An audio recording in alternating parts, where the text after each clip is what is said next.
There are many different types of lens implants that we can place into a patient's eye during cataract surgery. The ones that we most commonly use are called monofocal lenses. These are single focus lenses that can correct a patient's vision for one area of their vision. For instance, far vision.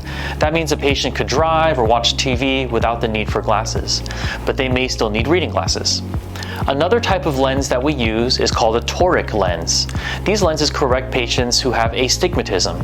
So if someone has astigmatism that they need correction for right now with glasses, we can fix that with a corrective intraocular lens implant. The last major class of intraocular lenses that we use are multifocal or extended range of vision lenses.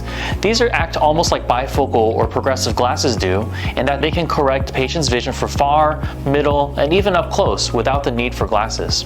Now, there's no lens technology out there that can correct all ranges of vision for a patient, so patients may still have to use some reading glasses for fine print or if they're looking at things up close. But for 90 to 95% of activities usually, patients' vision can be corrected with these range of vision intraocular lenses.